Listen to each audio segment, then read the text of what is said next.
Hello from Kingfisher, Oklahoma. Today we're looking at 1 Kings 9 and 10. Solomon finished building the temple. He finished building his house. He's pretty excited about all the stuff he's built. Now God said to Solomon, he's come again, and he says, indeed, as you've prayed, I'm going to make the temple my place to live. My eyes are always going to be there. So that's pretty important. He prayed it. It's going to happen. Now, Solomon is also reminded by God that God made a conditional statement. If you want some homework to do, go through the Bible, read for conditional statements. God doesn't just say, I'm going to unconditionally bless you because I love you. He very often gives a conditional statement like this. Solomon and his sons must follow God, and if they follow him, then he will make their lineage forever. So that's a conditional statement. They have to follow him first. So we'll find out how that goes. If they don't, then here's what's going to happen. Israel's going to be cut off as a nation. They're going to be kicked out of the promised land that they've worked so hard to be in. The temple that they just dedicated is going to be cut off from the people. People are going to walk by from other nations and go, look, this temple kind of empty. What's going on? Oh yeah, that's the place where the people didn't do what God said, and so he kicked them out. So people would know that they weren't faithful to God. So Solomon's excited that God's talked to him again about that. Solomon gives Hiram, the king of Tyre, 20 cities as a thank you. Must be nice to be that wealthy. Here's 20 cities. Thank you for helping me out. But Hiram doesn't really like these cities. And in fact, it's the region of Galilee. Sound familiar? That's where Jesus is going to be. He's going to be calling disciples. He's going to be doing all sorts of things around the Sea of Galilee. So Hiram did not like that. He renames them and piece of junk, right? Interesting. So already it's developing into a region, and interestingly, God didn't choose the best region to start his ministry on earth in. He chose Galilee, but it's going to be important, right? So Solomon begins to settle in. Then he gets a visit in chapter 10 from the Queen of Sheba. She comes to visit to experience the wisdom of Solomon. Now, it's debatable by some what actually is Sheba or where it is. Some people think that Sheba is Seba or Sheba. Some people say, hey, it's in the Arabian Peninsula, like where Yemen is. Some people think it's in Ethiopia, in Africa. So she's come from one of the two. And to be fair, by biblical standard, it doesn't really matter which one of those it is. It doesn't affect the story. Now, she was a real person. She came from one of those real places. So someday archaeology will dig up the facts and they'll find out she was a real people and we'll know exactly. But as for now, that information's kind of lost. Now, she's impressed by everything Solomon does. He's wise. He orders his household correctly. He treats his servants well. They do the right thing. All the people working for him seem to know what's happening, and they get to sit and listen to the wisdom of Solomon, so they're more wise. And she's impressed, and when you're impressed, you give gifts. And so she gives gifts, and then Solomon gives gifts to her. And later we're going to hear her name because she traveled from the edge of the world to come and hear the wisdom of Solomon. Jesus says, she did that, but you people of Israel, you're going to get condemned by her in the judgment day because something greater than Solomon is here. Jesus, ta-da, in Galilee, ta-da, here I am, and you guys are rejecting me, and yet the Queen of Sheba traveled from the ends of the earth just to see Solomon. So, anyway, so Solomon, then, as he kind of settled in, we find out he's receiving 666 talents of gold a year as tribute. That's a lot of gold. That's like 50 pounds a talent. That's over 3,000 pounds of gold a year. At over $1,000 an ounce. That's like $3+ million 3.5 million, whatever it is, you do the math, put it in the comments, of gold a year that he's just raking in. So he's ridiculously wealthy. Ridiculous. He starts making shields, he makes goblets, he makes whatever, dishes, plates. He decorates things with the gold. He is richer and wiser than any person on earth at that time. Possibly, because we don't know the exact amount, possibly than ever lived. Don't know. Here's why I think maybe than ever lived, because it says that silver was not valuable, or silver was as valuable as a rock.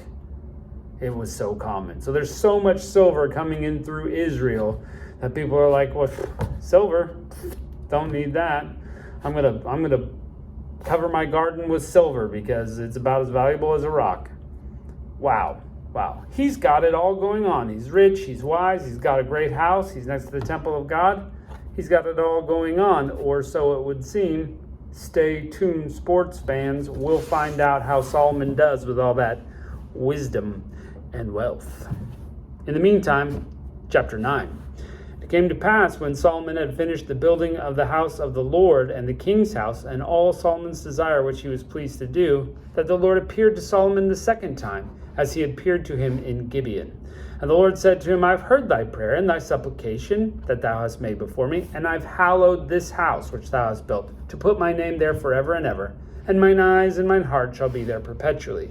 And if thou wilt walk before me, as David thy father walked, in integrity of heart, in uprightness, and do what I have commanded thee, and will keep my statutes and my judgments, then I will establish thy throne of thy kingdom upon Israel forever. As I promised to David thy father, there shall not fail thee a man upon the throne of Israel.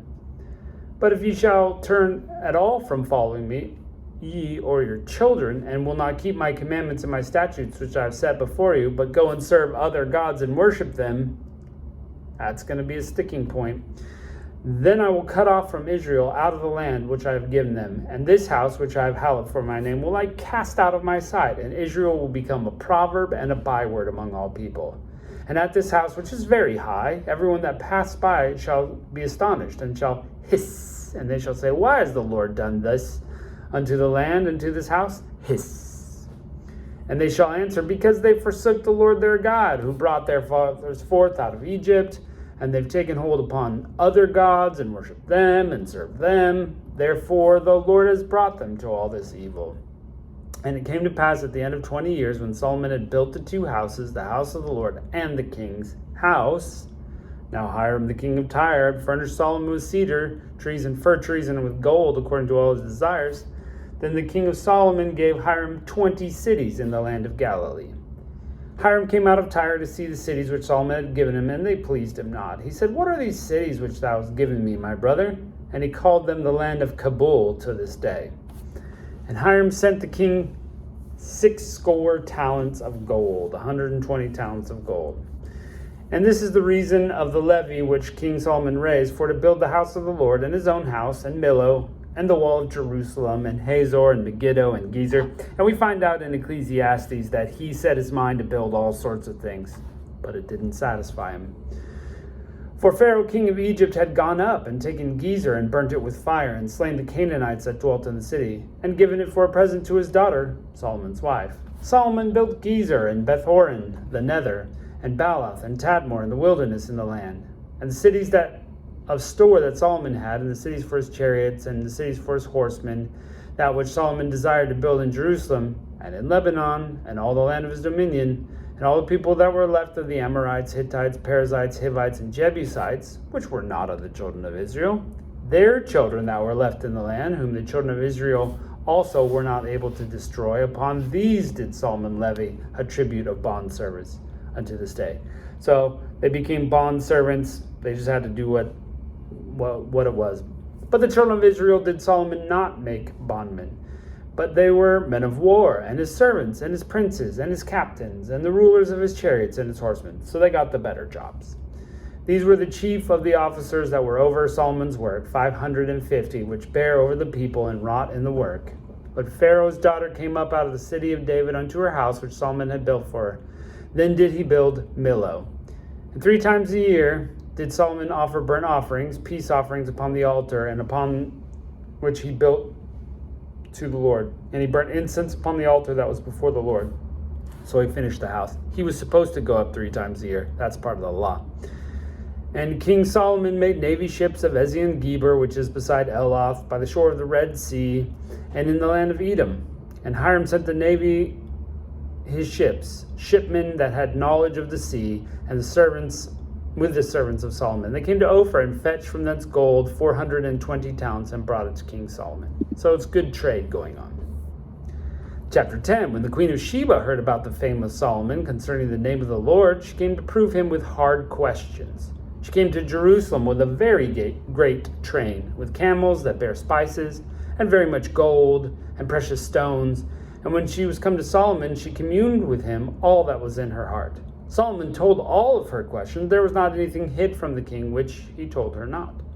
The queen of Sheba had seen all Solomon's wisdom, and the house that he had built, and the meat of his table, and the sitting of his servants, and the attendance of his ministers, and their apparel, and his cupbearers, and his ascent by which he went up to the house of the Lord. There was no more spirit in her. And she said to the king, It was true the report I heard in mine own land of all thy acts, and of thy wisdom. Howbeit I believed not the words until I came, and my eyes have seen it. And behold, half was not told to me. Thy wisdom and prosperity exceedeth the fame which I had heard. Happy are thy men. Happy are these thy servants, which continually stand before thee, that hear thy wisdom. Blessed be the Lord God, which delighted in thee to set thee on the throne of Israel, because the Lord loved Israel forever and ever. Therefore made he thee king to do judgment and justice. And she gave the king 120 talents of gold, and of spices very great store, and of precious stones. There came such an abundance of spices as these, which the queen of Sheba came to the king. Oh, there came no such more. So she did the best that had ever been given to Solomon. And the navy also of Hiram brought gold from Ophir, and from Ophir plenty of almug trees and precious stones. And the king made of the almug trees for the house of the Lord, and the king's house harps also, and psalteries for singers. And there came no such almug trees, nor were seen unto this day. He got the best. And King Solomon gave unto the queen of Sheba all her desire, whatsoever she asked, beside that which Solomon gave her his royal bounty. She turned and went to her own country, she and her servants. Now the weight of the gold that came to Solomon in 1 year was 660 talents of gold. Beside that he had made the merchantmen, and of the traffic of spice merchants, and all the kings of Arabia, and the governors of the country. And King Solomon made 200 targets of beaten gold. 600 shekels of gold went to one target. That's like a shield. And he made 300 shields of beaten gold. 3 pound of gold went into one shield. So 900 pounds of gold just for shields. And the king put them in the house of the forest of Lebanon. Moreover, the king made a great throne of ivory, and he overlaid it with the best gold. The throne had 6 steps, and the top of the throne was round behind, and there were stays on either side of the palace of the seat, and 2 lions stood beside the stays. The 12 lions stood there on the one side, and on the other upon 6 steps. There was not any like in the kingdom. And all Solomon's drinking vessels were gold, and all the vessels of the house of the forest of Lebanon were pure gold. None were of silver. It was nothing accounted in the days of Solomon. See, silver's not worth anything.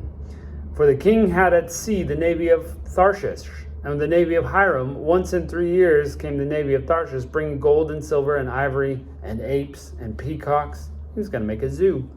So King Solomon exceeded the kings of the earth for riches and wisdom. And all the earth sought to Solomon to hear his wisdom, which God had put in his heart. And they brought every man his present, vessels of silver, vessels of gold, and garments, and armor, and spices, horses, and mules, a rate year by year. And Solomon gathered together chariots and horsemen, and he had 1,400 chariots and 12,000 horsemen, whom he bestowed in the cities for chariots. He had cities just for the chariots, and with the king of Jerusalem. And the king made silver in Jerusalem as stones, and cedars he made to be as sycamore trees that are in the vale for abundance. Solomon had horses brought out of Egypt, and linen yarn. He wasn't supposed to bring horses out of Egypt. That's in the law, by the way. Kings received linen yarn at a price. And a chariot came up and went out of Egypt for 600 shekels of silver, and a horse for 150. And so for all the kings of the Hittites and the kings of Syria did they bring out by their means. He's got it all happening. He's got it all going on. He's serving in front of God, and everything seems to be doing okay for now. So let's see what happens with Solomon. Catch you next time.